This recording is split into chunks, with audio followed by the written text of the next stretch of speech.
فخذي مرء يديتم gain marjo de madina koto dor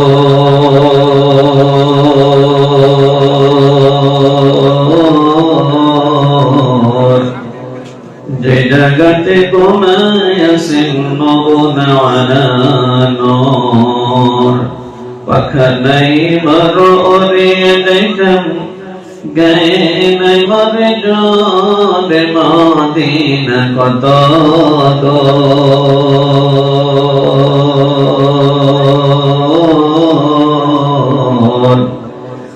je jagate gumaya sinnun ala nur je jagate gumaya sinnun ala nur সদাই কাতর হইয়া পেটে বাঁধিতেন পাথর দুই চারি দিন পেকে হতো দয়াত খেদে মদিনা কত দূর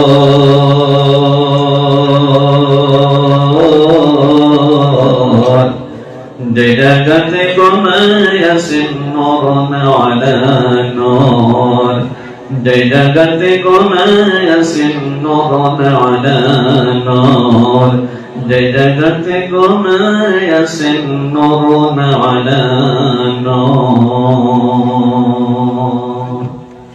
আলহামদুলিল্লাহ, আজকে আপনাদের মাদ্রাসার পক্ষ থেকে আয়োজন করা বাৎসরিক ধর্মীয় জলসায়ের মুআসসাস মুকাররম জনাব সভাপতি সাহেব এবং আজকের এই প্রোগ্রামের মুখ্য আকর্ষক যিনি কোরআন তিলাওয়াত করে আপনাদেরকে মুগ্ধ করেছেন, সুদূর রাজস্থান থেকে আগত মুখ্য কারি সাহেব, আমরা ওনার জন্য প্রাণ ভরে আল্লাহ রাব্বুল আলামিনের কাছে দোয়া করছি আল্লাহ পাক ওনাকে দীর্ঘ নেক হায়াত দান করুন এবং আল্লাহ পাকের এই কোরআন মানুষের সম্মুখে তেলাওয়াত করে এই কোরআনের যেটা মাধুর্যতা সেটাকে আল্লাহ রাব্বুল আলামিন ওনাকে প্রকাশ করার জন্য আল্লাহ তৌফিক দান করুন, বলুন আমিন। উপস্থিত হযরত ওলামায়ে কেরাম, অত্র অঞ্চলের মুরব্বী সমাজ, জাতির মেরুদণ্ড সমতুল্য যুব বন্ধুগণ, পর্দার অন্তরালে অবস্থানরত সম্মানিতা মা ও বোনেরা, তোর সঙ্গে ছোট্ট ছোট্ট মনিরা, আমরা সকলে আল্লাহ পাকের দরবারে শুকরিয়া আদায় করছি যে মহান আল্লাহ পাক আজকের রাত্রে গান বাদ্য শোনার থেকে হেফাজত করে আল্লাহ পাক আজকে আমরা কোরআন শুনবার লেগে তৌফিক দিয়েছে, ঠিক না? তো যে মহান আল্লাহ পাক আমাদেরকে এই সুযোগ করে দিলেন, সেই মানিবের দরবারে, সেই মাওলার দরবারে আমরা একটু মহব্বতের সহিত প্রশংসা করছি, বলেন আলহামদুলিল্লাহ। করুন ইয়া রাব্বি লাকাল হামদু কামা ইয়ানবাগি লিজালালি ওয়াজহিকা ওয়া আযীমি সুলতানিকা। আমরা আল্লাহ পাকের প্রশংসা করলাম, এর পরের কাজটাই হচ্ছে আমরা যেন আমাদের নবীর প্রতি দরুদ পড়ি, বলেন সাল্লাল্লাহু আলাইহি ওয়াসাল্লাম। উপস্থিত সম্মানিত সুধী মণ্ডলী, কোরআন তেলাওয়াত শুনে আমরা মুগ্ধ হয়ে গেছি। এখন আমাদের আর ধৈর্য এখন আমরা হারিয়ে ফেলেছি। কিছু সময় বসে পরবর্তী বক্তার আলোচনা যে শুনবো, এই ইমেজটা, এই মেন্টালিটিটা, এই চেতনাটা আমাদের অনেক কমে গেছে।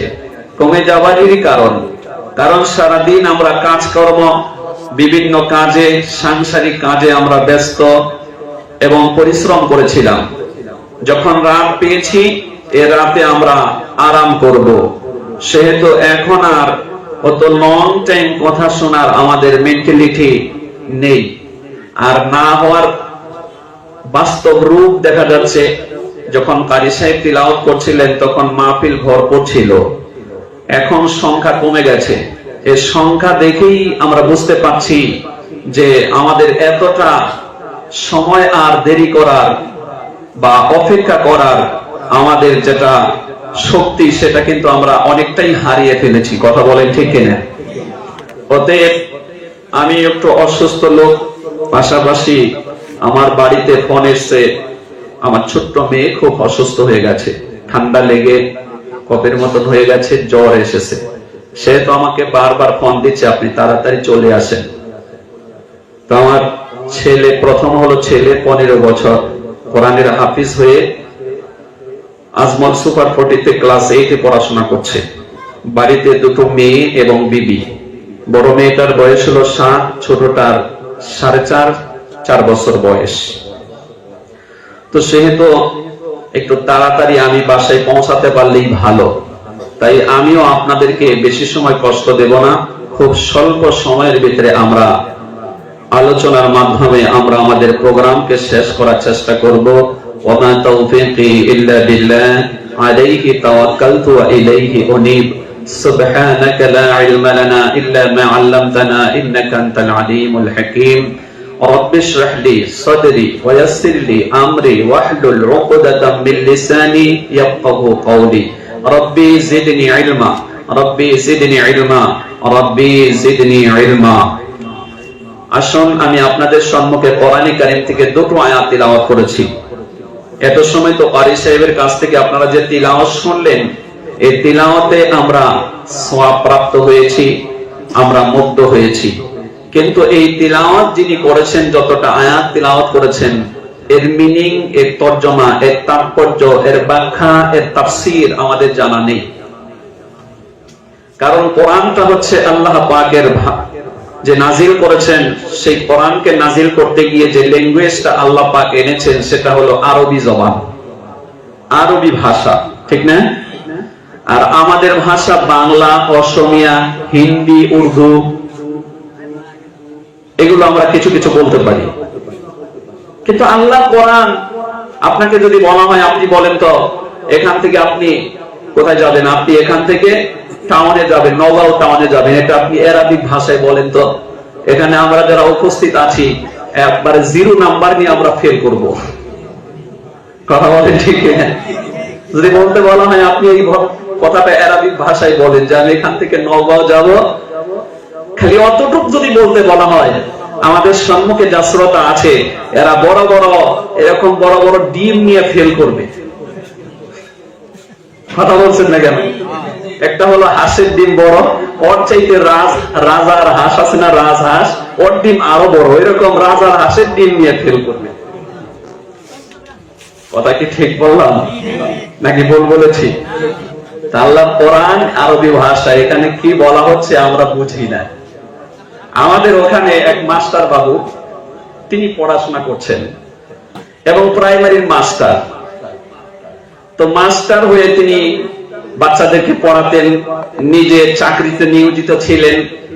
যখন 60-65 বছর বয়স হয়েছে, সরকার বলছে এখন আর তুমি উপযোগী নয়, অতএব তুমি এবার চাকরি ছেড়ে দাও, ঘরে বসে বসে তুমি বেতন পাবে। তো যখন ঘরে এসেছে, আসার পরে ও লোকটার মনের ভিতরে একটা দারুণ কথা জাগলো। সেটা কি, যে এতদিন শুধু বাচ্চাদেরকে পড়ালাম আর আমি পড়লাম, দুনিয়ার মুনাফা হাসিল করলাম, কিন্তু আমাকে তো মরতে হবে। কথা বলছেন না কেন? Man is mortal, kullu nafsin dha'iqatul maut, every soul taste of the dead, har jan ko ek martaba maut ka pyala chak nahi hoga, isse koi nahi bach sakega। তো তিনার মাথার ভিতরে এই কথাটা খেললো যে আমি সারা জীবন জেনারেল শিক্ষা বিধানে নিয়োজিত ছিলাম, কিন্তু যা অর্জন করলে, যা স্টাডি করলে, যা শিখলে আমি আমার সঙ্গী হবে, এটা তো আমি কখনো পড়লাম না। অর্থাৎ কোরআনে কারীম। কথা শুনতেছেন? কথা শুনতেছেন? হাদিসের ভিতরে এসেছে, আপনি প্রত্যেক রাতে যদি সূরা মুলুক বলে একটি সূরা পাবেন কোরআন শরীফে, এটা আছে 30 নাম্বার পারার 29 নাম্বার পারার প্রথম সূরা, 30টা আয়াত বিশিষ্ট এই সূরা যদি আপনি তেলাওয়াত করতে পারেন, তাইলে এই সূরা আপনাকে কবরের আযাব থেকে বাঁচিয়ে দেবে। ওনার মাথার মধ্যে চিন্তা জাগলো যে সারাটা জীবন আমি পড়েছি, দুনিয়ার পড়া পড়েছি, নিজে পড়েছি, বাচ্চাদেরকে শিখিয়েছি, কিন্তু আমি যা আমার সঙ্গী হবে তা তো আমি বললাম না। আগে সে বেটা কোরআন পড়তে জানতো না। অনেক লোক আছে বৃদ্ধ বয়সেও কোরআন পড়তে শিখে, ঠিক না? তো তিনি মাস্টার সাহেব, ব্রেন ভালো, এক মাওলানা সাহেবের কাছ থেকে তিনি তিলাওয়াত করতে শিখলেন, অর্থাৎ এখন দেখে কোরআনটা তিলাওয়াত করতে পারে। এখন তিলাওয়াত করতে গিয়ে যখন 30 নাম্বার পারা বের করেছে, সূরা আন-নাবা বলে একটা সূরা আছে, 40টা আয়াত বিশিষ্ট। দেখবেন ফজরের নামাজে ইমাম সাহেব এই সূরাটা বেশি তিলাওয়াত করে। প্রথম রাকাতে আম্মা ইয়াতাসাআলুন আনিন নাবাইল আযীম, এটা আমরা শুনতে শুনতেই প্রথম দিকে 2-3 আয়াত মুখস্থ হয়ে গেছে, এটা তিলাওয়াত করেন। তো তিনি যখন পড়তে পড়তে গিয়েছেন ওয়া জান্নাতিন আলফাফা, শুনতেছেন কথা আছে না এরকম আয়াত? সম্ভবত 16 নম্বর আয়াত, ওয়া জান্নাতিন আলফাফা। তো উনি এই জায়গায় গিয়ে মাথার মধ্যে হাত দিয়ে বলছে যে, বলে কি আমি তাইলে আল্লাহর জান্নাতে যাব না? তিনি বলছেন যে আমি আল্লাহর জান্নাতে যাব না। কেন? ও জান্নাতিন আলফাফা, জান্নাতের ভিতরে আলফা আছে। আমরা আসাম আসিল এক সময় আলফার উৎপাত, ভালো একটা গাড়ি নিলে ও গাড়ি সুইচ করে নিয়ে গেছে, মানুষকে কিডন্যাপ করে ধরে নিয়ে টাকা ডিমান্ড করেছে, 10 লাখ দিতে হবে, 15 লাখ দিতে হবে, 20 লাখ দিতে হবে, নাইলে ছাড় দেওয়া হবে না। তো যখন পেয়েছে ওয়া জান্নাতিন আলফাফা, তখন মাথায় হাত দিয়ে বলে আমি জান্নাতে যাব না, ওই জান্নাতেও আলফা আছে। দেখেছেন তর্জমা? তর্জমার সাইজ দেখছেন? প্রিয় ভাই সব, তো এইভাবে যদি আপনি কোরআন বুঝেন আর কোরআনের মিনিং যদি করেন, তাহলে সমস্যা দাঁড়াবে না ভাই? কথা বলছেন না কেন? সমস্যা দাঁড়াবে না? নাই, নিঃসন্দেহে সমস্যা দাঁড়াবে। প্রিয় ভাই সব, আপনি কোরআনকে তর্জমা করতে হবে। তর্জমা করতে গেলে আপনি আরবি ভাষার উপরে বিদগ্ধ পণ্ডিত হতে হবে, আপনাকে ডক্টরেট হাসিল করতে হবে ওই ভাষার উপরে, তখন এটা আপনি আপনার মাতৃভাষায় ট্রান্সলেট করতে পারবেন। আপনি ফন্ডে নহু এবং ফন্ডে সরফের উপরে আপনার ভিতরে দক্ষতা থাকতে হবে, তখনই আপনি এর তর্জমা আপনার ভাষায় করতে পারবেন। কিন্তু যদি আপনি এ ব্যাপারে দক্ষতা হাসিল না করেন, তাহলে কিন্তু আপনি তর্জমা করতে গেলে ওই মাস্টার বাবুর মতন হবে। জান্নাতিন আলফাফা, এখন ও জান্নাতিন আলফাফা এই শব্দটা যখন, দুটো শব্দ যখন এলো, এই তর্জমা না বললে তো আপনি সমস্যায় পড়বেন। এখানে জান্নাত দিয়া হচ্ছে বাগান। আল্লাহ পাক যে জান্নাতের ওয়াদা করেছেন, ওই জান্নাতটা হচ্ছে বাগান, ফলে ফুলে ভরপুর, নদী নালায় ভরপুর। আর ওখানে যে ফলদায়ক গাছ থাকবে, ওই গাছের প্রশংসা এখানে করা হচ্ছে। ওয়া জান্নাতিন আলফাফা, ওই জান্নাতের ভিতরে যে ফল ফক্করের বাগান থাকবে, এই বাগানের ফল ফক্করের বাগানের যে গাছগুলো হবে, এই গাছগুলো হলো ঘন পাতা বিশিষ্ট। আপনি বাস্তব দুনিয়ায় দেখবেন, যেই গাছে ফলনটা ভালো আসে, ওই গাছের পাতাও ওই বছর দেখবেন বেশি আসে। কথা কয় না কেন? ধানের চাষ ভালো হলে দেখবেন ধানের পাতাটা একটু মোটা মোটা হবে, একটু বড় বড় হবে। তাহলে মনে করতে হবে যে এবছর এর যে হিজাটা আসবে, এর যে ছড়াটা আসবে, এটাও ভালো কোয়ালিটির আসবে। ঠিক ওই কথাই আল্লাহ পাক বলছেন যে জান্নাতের ভিতরে যে ফলের গাছগুলো থাকবে, এটা ভালো কোয়ালিটির, এর পাতা ঘন থাকবে, ফল ঘন থাকবে। সুবহানাল্লাহ বলে, আর একটু মহব্বত দিয়ে বলে। জান্নাতের ফল গাছের বৈশিষ্ট্য হলো, একদিকে পাতা বেশি থাকবে, দ্বিতীয় নম্বরে ফলন ঘন ঘন থাকবে। আমার ভাইয়ারা, ওই জান্নাতে যাবারের পরে আল্লাহ রাব্বুল আমিনকে সুন্দর করে বলেন, মুত্তাকিইনা ফিহা আলাল আরাইক লা ইয়ারাউনা ফিহা শামসান ওয়ালা জামহারিরা ওয়াদানিয়াতান আলাইহিম যিলালুহা ইলা আখিরি আয়াত। আল্লাহ রাব্বুল আমিন বলেন, ওই জান্নাতে পৌঁছাবার পরে তোমাকে কোনো শীত তোমাকে কষ্ট দেবে না, কোনো ঠান্ডা তোমাকে এসে কষ্ট দেবে না, কোনো গরম তোমাকে কষ্ট দেবে না। ওই জান্নাতটা হবে, ওইটারটা এমনই এয়ার কন্ডিশন শরীরের জন্য যেটা ভালো। পুরো বছরের ভিতরে একটা সিজনই থাকবে, কোন সুবহানাল্লাহ। এই যে গরমের মৌসুম আমাদের সম্মুখ থেকে চলে গেল, কি প্রচন্ড গরম পড়েছিল। আমার যে শীত আসতেছে, এই শীতের মধ্যেও মানুষ কষ্ট করে, গরমের মধ্যেও মানুষ কষ্ট করে, কিন্তু জান্নাতে গেলে এমনটা কোনো কষ্ট হবে না। আর ওই জান্নাতে যে ফলের গাছগুলো আছে, ওই গাছের মধ্যে দেশ দিয়ে হেলাম দিয়ে আপনি ফলগুলো পেরে খেতে পারবেন, এমন ব্যবস্থা আল্লাহ করে রেখেছেন, কোন সুবহানাল্লাহ। আপনি গ্যাস দিয়ে হেলাম দিয়ে ফলের থুপের দিকে তাকাবেন, ওই থুপের দিকে তাকিয়ে আপনি হাজারটা থুপ দেখলেন, একটা হলেও আপনার খেতে ইচ্ছে করবে। আপনি যখন ইশারা করবেন, মন দিয়ে যখন বলবেন, মনের সাথে পরামর্শ করবেন, আপনি ইঙ্গিত করবেন, সঙ্গে সঙ্গে ওই গাছের ডালটা বাঁকা হয়ে ফল আপনার একেবারে মুখের কাছে চলে আসবে, মুখের কাছে চলে আসবে। আপনি ধরে খেলেন, একটা ফল ছিঁড়ে খেলেন। জান্নাতি ফলের গাছের আরেকটা বৈশিষ্ট্য হলো, ওই ফলটা যখনই ছিঁড়লেন অটোমেটিক্যালি ওইখানে আরেকটা ফল ধরবে। হাজারটা খেয়েছেন, হাজারটাই ধরবে। 1 লাখ খেয়েছেন, 1 লাখই ধরবে। 10 লাখ খেয়েছেন, 10 লাখই ধরবে। 1 কোটি খেয়েছেন, 1 কোটি মুহূর্তের ভিতরে ধরবে। এই জন্য জান্নাতের খাবার খেয়ে মানুষের শেষ করতে। আবার আরেকটা বৈশিষ্ট্য হলো, জান্নাতের যে কোনো ফল আপনি খেতে যাবেন, ওর ভিতরে কালার থাকবে 70টা। কয়টা? কথা বলেন না মুসলমান? 70টা কালার থাকবে বন্ধু। শুধু তাই নয় বন্ধুরে, ওই 70টা কালার ওয়ালা ফলের মধ্যে যখন আপনি কামড় দেবেন, এক একটা কামড়ে আলাদা আলাদা স্বাদ চলে আসবে।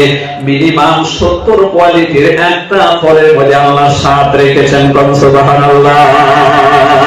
নারে তাকবীর। এখন আপনি যখন খাবেন, ওই জান্নাতে বসে যখন আপনি খাইতে থাকবেন, খাইবেন কতটা? তাফসীরের ভিতরে এসেছে, আপনি খাবেন, এই পৃথিবীতে 100 জন পুরুষে একবার বসে যে খাবার খায়, আপনি এক বসায় কতটা খানা খাবেন? এক বসায় কতটা খানা খাবেন? আপনারা আল্লাহ প্রশংসা করতে পারলেন না, আল্লাহ প্রশংসা করতে পারলেন না। মাঝে মাঝে ভয়, এরা তো খাইলে তো ডায়াবেটিস হয়ে যাবে। আমার তো 4 বছর থেকে ডায়াবেটিস, গ্যাস ট্রাবল হবে, লিভার ফাংশন ফেল হবে। প্রিয় বন্ধুগণ, এই চিন্তা জান্নাতের ভিতরে গিয়ে নেই। এই কষ্ট, এই চিন্তা, এই ভয় জান্নাতের ভিতরে নেই। লা ইয়ামাসসুনা ফিহা নাসাব ওয়া লা ইয়ামাসসুনা ফিহা লুগুব। ওখানে কোনো ক্লান্ত, কোনো মুসিবত আপনাকে স্পর্শ করবে না। কন্যা সুবহানাল্লাহ। বেমার আজার ওখানে স্পর্শ করবে না। এক বসায় আপনি 100 জন পুরুষের খাবার খাবেন। খাবার খেয়ে তারপরে আপনি দাঁড়াইছেন, দাঁড়ানোর পরে ফেরেশতা আপনাকে বলবে, আল্লাহ বান্দা দাঁড়াও, খাবার শেষ হয়েছে তো, একটু অপেক্ষা করো, আমি আসছি। এসে স্বর্ণের পাত্রে, স্বর্ণের পাত্র, সোনার, স্বর্ণ দিয়ে বানানো অথবা রূপা দিয়ে বানানো এমন গ্লাস এবং জগের মধ্যে করে আপনার জন্য শরবত নিয়ে আসবে।